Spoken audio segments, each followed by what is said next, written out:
karena saya belum sempat akalan dengan kalian semua. Satu perkara, mohon Tuhan boleh dinyatakan pada saat malam hari ini kita akan sedikit merenungkan firman Tuhan dengan konsep yang asik ya seperti ini. Kafe kayak wah, saya pernah lihat seperti ini di GKJ Rewulu. Dua sebulan yang lalu saya ke sana, lihat ini konsepnya persis seperti ini. Jadi saya masuk lihat foto di grup persis di GKJ Rewulu ya. Mereka juga seperti ini. Semangat kita semua. Ya, oke. Malam hari ini kita akan berikan sebuah pesan bagi yang Tuhan taruh lewat kehidupan saya secara pribadi, dan saya mau sharekan buat kita semua untuk kita bisa menjalani di tahun 2020 ini supaya kita bisa lebih lagi memuliakan Tuhan lewat pelayanan di Canda. Kita lihat dulu PowerPoint-nya, Mas. Ya, ini gambar apa, teman-teman? Ayam ya? Setuju ayam? Ya, gede ya, besar ya? Ya, next. Gimana ayamnya? Di jendela ya? Jendela ada anak kecil yang melihat, menengok di jendela, dan di situ ada ayam. Oke, next. Lagi kita lihat anaknya ternyata jendelanya kecil ya, seperti itu. Di jendela anaknya naik papan melihat ayam. Masih kelihatan ayamnya? Ya, terus. Ya, ternyata jendelanya anaknya di dalam rumah yang kecil banget ya, kelihatan dari pintu. Hanya seperti itu. Kelihatan ayamnya? Enggak kelihatan. Oke, next. Ya. Gimana tadi anak kecilnya? Hilang. Tutupan. Ayamnya kelihatan? Kelihatan. Ini kemana ayam itu? Coba tunjukin ke depan gitu. Ya, oke, lagi. Ya. Semakin kecil ya. Ternyata ada sebuah market kayak peternakan, dalam sebuah ada rumah-rumah kecil di situ, dan di dalamnya tadi ada pintu, ada anak di dalamnya, dan anaknya di depan jendela, dan di jendelanya ada seekor ayam kecil di situ. Lanjut. Ya, marketnya ternyata di depan seorang cewek ya, cantik, bermain di situ. Ya. Terus, ya, dia anak kecilnya duduk di atas meja. Ya.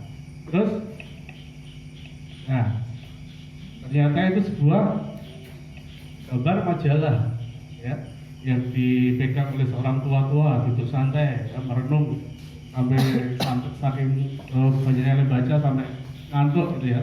Ya. Terus, ya, itu orang tuanya tidur. Dimanakah posisi orang tua ini? Terus, masih kelihatan? Di atas kayaknya kapal ya, di depannya ada kolam renang. Terus, ya, ternyata memang benar-benar ya kapal pesiar. Hanya di sebagian kecil dari kapal pesiar itu ada seorang tua tidur di pinggir kolam, dia bawa majalah, ya, majalahnya ada yang tadi. Kelihatan ke ayamnya? Enggak kelihatan ya. Terus, nah, ternyata di zoom diperbesar, bagian dari kapal itu ya, kapal pesiar ada kecil ya, kelihatannya seperti itu. Orang tuanya masih kelihatan? Dikit. Masih ya, dikit ya. Oke, terus. Nah, ternyata kapal pesiarnya hanya sebuah gambar. Gambarnya nempel di apa itu? Terus. Ya, ternyata bisnya di dalam kota, kecil banget ya, seperti itu. Ada gedung-gedung bertingkat dan lain sebagainya. Terus, nah, masih yang hampir sama lagi. Terus, ya, ternyata kotanya di dalam sebuah apa? Televisi ya, sebuah televisi. Jadi ada kapal pesiarnya. Kelihatannya kapal pesiarnya? Enggak ya, enggak kelihatan di TV. Terus ada seorang koboi. Nah, koboinya nonton TV ternyata di Arizona, ya, padang gurun yang paling luas di Amerika. Terus, ya, ternyata itu hanya sebuah Perangko. perangko. Nah pertanyaannya, di manakah ayamnya?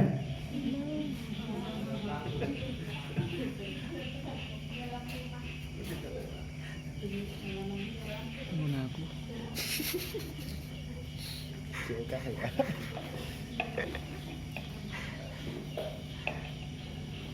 Pertanyaannya, di manakah ayamnya? Tentu tidak bisa kita lihat.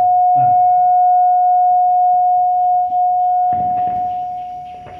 ya, next.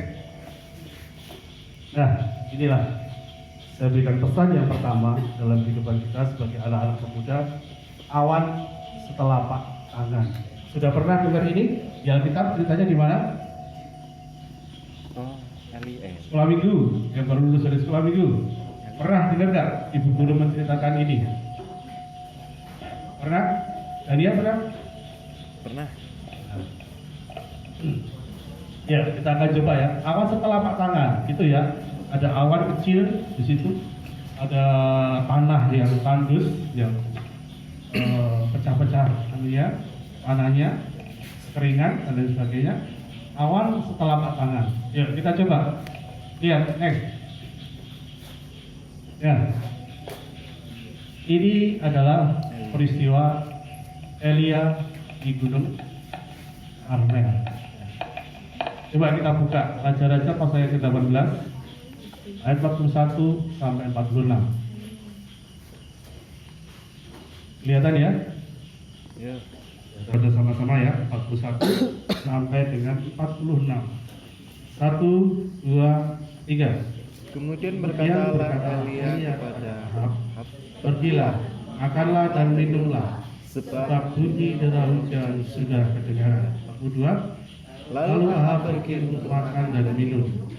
Tapi Elia naik ke puncak gunung Karmel, lalu ia membungkuk ke tanah dan mukanya di antara kedua lututnya. 43. Setelah itu ia berkata kepada bujangnya, naiklah ke atas, lihatlah ke arah laut. Bujang itu naik ke atas, ia melihat dan berkata, tidak ada apa-apa. Kata Elia, pergilah sekali lagi, demikianlah sampai 7 kali. Pada ke-7 kalinya berkatalah bujang itu, wah, awan kecil sebesar telapak tangan timbul dari laut. Lalu kata Elia, pergilah, katakanlah pada Ahab, pasang keretamu dan turunlah, jangan sampai kau terhalang oleh hujan. Maka dalam sekejap maka langit menjadi kelam oleh awan badai, lalu turunlah hujan yang hebat. Ahab naik kereta lalu pergi ke Israel. Tetapi kuasa Tuhan berlaku atas Elia. Ia mengikat pinggangnya dan berlari mendahului Ahab sampai ke jalan yang menuju Israel. Nah, ini sebuah peristiwa yang luar biasa. Pesan yang pertama, awan setelapak tangan. Apa maksudnya? Latar belakang ini adalah kisah ketika kekeringan hampir selama 3 tahun di Israel. Tadi di gambar yang pertama tadi kelihatan ya, tanahnya sampai pecah-pecah. Ya, kita merasakan bahwa betapa orang-orang waktu itu sangat-sangat membutuhkan yang namanya apa? Hujan. Yang namanya hujan sangat dibutuhkan. Kita aja kemarin ya, yang 8 bulan merasakan apa nggak hujan, rasanya panas ya, panas dan lain sebagainya. Nah, pada waktu itu Israel dipimpin oleh Raja Ahab yang dia penyembah berhala. Dia tidak hidupnya tidak sesuai dengan kehendak Tuhan. Ya, kisah yang baca ini terkenal dengan nama istilah mujizat di Gunung Karmel karena ada peristiwa yang boleh kita pelajari tadi. Yaitu pertarungan apa antara siapa tadi Elia dengan dikisahkan 450 Nabi Baal. Ya, ceritanya dulu 450 Nabi Baal itu dia minta hujan dan tidak dikabulkan dan melawan satu orang yang oleh Elia. Dikatakan tadi yang pertama dia duduk sambil mukanya tertunduk, dia berdoa minta hujan. Nah, Elia seorang diri, sedangkan Nabi Baal itu 450 tahun. Tapi kita bisa melihat tadi dikisahkan di ayat tadi ya, bujangnya disuruh naik. Coba lihat, ada awan enggak? dia naik ke awan, hujannya berkata tidak ada apa-apa. Oh ya sudah, dia berdoa lagi sampai berapa kali? 7 kali. Dan yang ketujuh, hujannya berkata ada awan setelapak tangan yang muncul dari laut. Nah inilah penting buat kita semua. Kehidupan Elia, dia berkata awan setelapak tangan itu walaupun kelihatannya kecil, tapi dia percaya itu akan membawa dampak yang luar biasa. Sehingga tadi dikatakan cepat turun, pergilah supaya kamu tidak kehujanan, gitu ya. Perintahnya seperti itu. Pada waktu itu kan belum hujan, pada itu belum hujan. Nah, demikian juga saya katakan kepada kita semua, ini kuat dalam kehidupan saya. Saya sampaikan kepada teman-teman kita, adik-adik saya, jadilah kalian itu awan setelapak tangan. Ya. Saya masih melihat di sini kecil-kecil, ada yang dewasa, ada yang senior, Mas Fani yang sudah dulu, ya. Ada Mas Dika yang hari ini hadir, Mas Sigit jauh-jauh dari Sumatera. Wah, dia datang ke sini untuk kalian loh ya. Tepuk tangan buat Mas Sigit. Ya, demikian juga kita semua. Pesan yang pertama, jadilah awan setelapak tangan, walaupun kecil, tapi kita tetap percaya bahwa Tuhan akan memberikan yang terbaik. Tuhan akan memberikan kemampuan buat kita semua. Bagi Tuhan tidak ada yang mustahil. Tidak ada yang mustahil bagi Tuhan. Bagian kita adalah melakukan apa yang namanya menjadi kehendak Bapa. Kita lihat kehendak Bapa apa saja, Mas. Next. Ya, sudah. Jadilah awan setelapak tangan supaya kita bisa lebih berkenan di hadapan Tuhan, maju mujizat Tuhan kehidupan kita nyata dalam kehidupan kita. Oke, terus bagian kita apa saja? Ya, terus ya apa? Setia di ladang Tuhan. Saya percaya kalian tidak kebetulan ada di sini. Kalian tidak kebetulan. Ada rencana yang indah yang Tuhan mau nyatakan dalam kehidupan. Mungkin sekarang belum. Mungkin kita masih punya meraba-raba. Saya apa sih talenta saya, karunia saya, apa saya nggak bisa apa-apa. Tapi percayalah, kita akan membuat segala sesuatu akan dibimbing, akan diajak bersama-sama. Di sini ada Pak Pendeta, ada Pak Karis, pendamping kalian semua. Pasti kita diajak maju.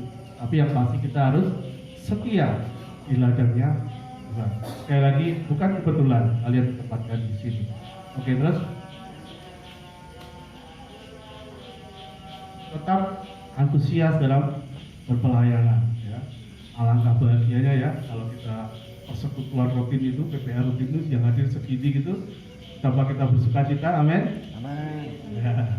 Hari ini sebagai tonggak buat kita semua ke depan kita akan lebih lagi, ya, antusias, semangat. Walaupun hujan, nanti suasana hujan, dari Jogja juga hujan deras, tetap semangat untuk memuji nama Tuhan, besarkan nama Tuhan. Terus, ya, satuan ini penting karena ketika kita punya kesatuan, kita bersatu dalam saudara seiman kita, nanti kita akan menerima berkat. Ya. Berkat itu akan dicurahkan ketika kita rukun bersama, ketika kita sehati bersama. Ketika kita melayani bersama-sama, ada berkat yang Tuhan mau curahkan. Terus,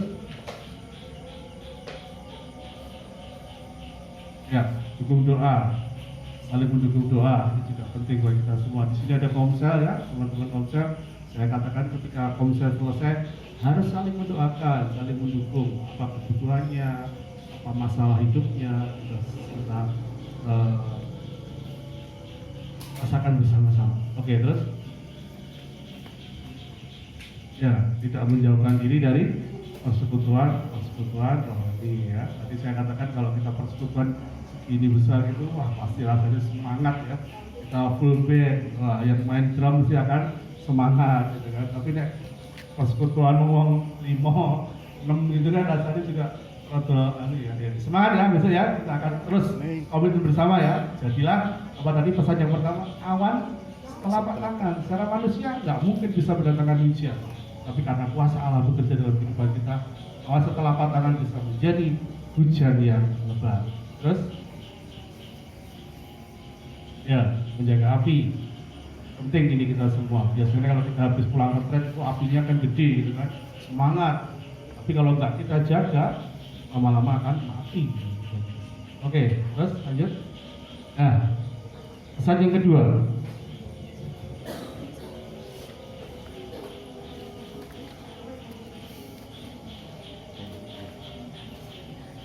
Saya akan cepat ini karena ada 3 pesan yang boleh kita terima.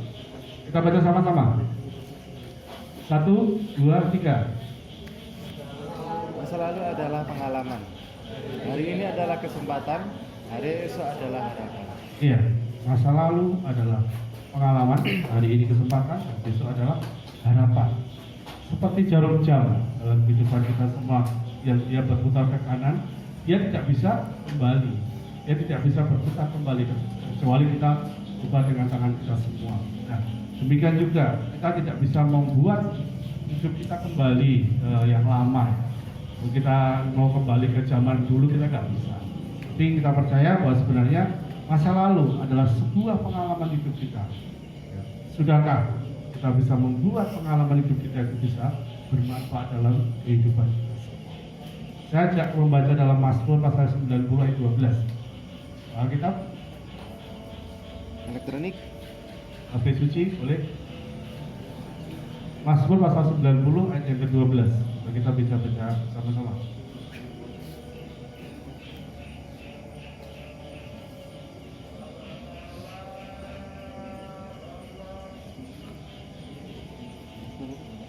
Ya, sudah ya. Mazmur 90 ayat 12.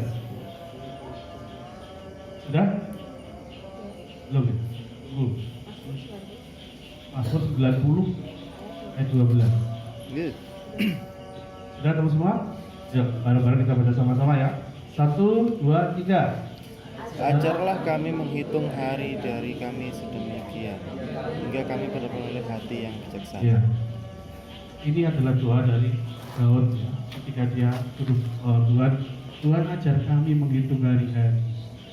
Karena kita percaya bahwa sesuatu yang sudah lewat itu tidak akan bisa kita kembali, ya. Tidak akan bisa kita ulangi lagi. Ya. Dalam sebuah acara TV ada yang namanya acara My Trip My Adventure, tahu ya? Perjalananku adalah pengalamanku. My Trip My Adventure. Tapi kebanyakan kita hanya maunya tripnya saja, nggak mau menjadikan sebuah adventure. Kalau kita sudah mengalami sesuatu yang tidak enak, harusnya jadikan sesuatu yang pengalaman dalam kehidupan kita semua. Masa lalu adalah pengalaman, hari ini adalah kesempatan. Kita percaya kalau kita masih sampai hari ini, itu adalah karena kemurahan Tuhan, itu karena kasih karunia Tuhan dalam hidup kita semua. Ada banyak orang yang sampai sekarang ini tidak bisa menikmati karunia Tuhan. Ada yang mungkin sakit, ada yang mungkin dan lain sebagainya. Ya. Istri saya baru ngantar saya ini terus dia ke rumah sakit, nengok temennya yang sakit kena serangan jantung. Nah, ada satu hal yang luar biasa ketika kita hadir di tempat ini, kita sehat-sehat semua, itu sebenarnya adalah kasih dan karunia Tuhan dalam kita semua. Efesus pasal yang kelima ayat 16, coba kita baca.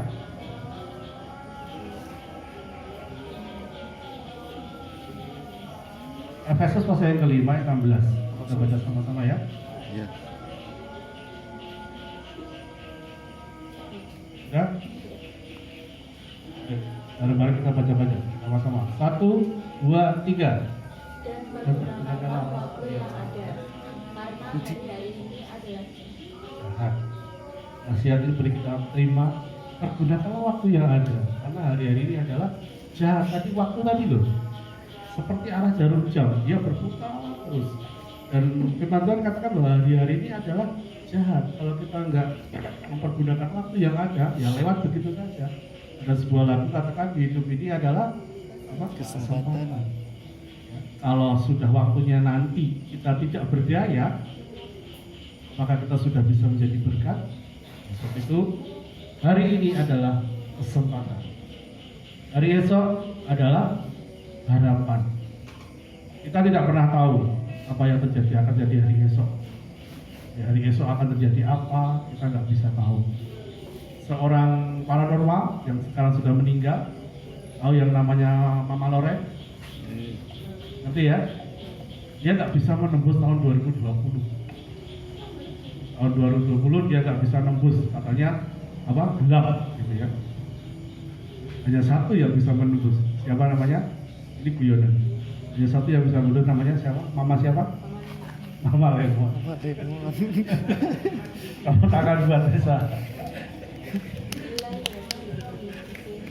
Mama Loren nggak bisa tembus tahun 2020, gelap katanya.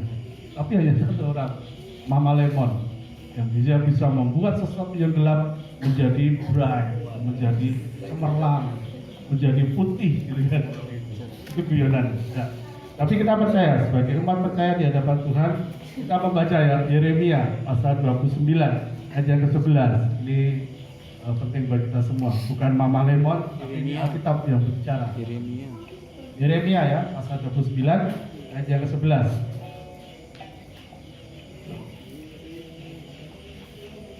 Ayat. Sudah ketemu? Ya, kita baca sama-sama ya. 1, 2, 3. Belum ketemu? Belum. Yeremia pasal 29 ayat yang 9. Oh ya, 11 tahun. Ini janji yang Tuhan tuliskan dalam Alkitab buat kita semua melalui Nabi Yeremia. 11. Sudah? 29. 1, 2, 3. Sebab aku ini mengetahui rencangan apa yang ada kepadaku mengenai kamu. Demikianlah firman Tuhan, yaitu rancangan damai sejahtera dan bukan rancangan kecelakaan, untuk memberikan kepadamu hari depan yang Ya. Sebab aku tahu bahwa rancangan kita adalah damai sejahtera. Orang berkata, tapi kita dengan iman kita, dengan mata iman kita, kita percaya bahwa rancangan damai sejahtera ada dalam kehidupan kita semua. Hari esok adalah sebuah harapan.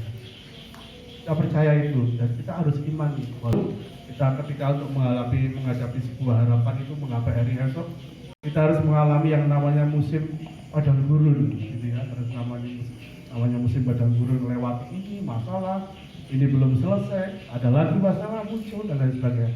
Tapi kita percaya dengan iman bahwa hari depan penuh dengan harapan. Hari esok adalah sesuatu yang Tuhan izinkan dalam kehidupan kita untuk kita bisa ambil. Pesan yang kedua adalah aman. Jadikanlah sebuah adventure. Kemudian belum. Hari ini adalah sebuah kesempatan, peluang, ambil ini. Sekali lagi saya katakan, kalau kalian ada sebagaimana ada hari ini, itu karena kemurahan Tuhan, karena kebaikan Tuhan.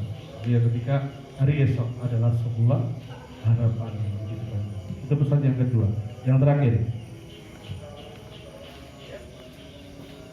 kita baca sama-sama. 1, 2, 3. lupakan apa yang ada di belakangmu, arahkan pada apa yang ada di hadapanmu.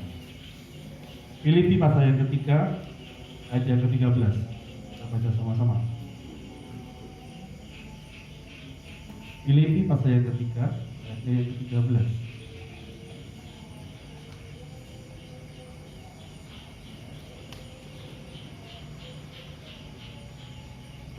Sudah?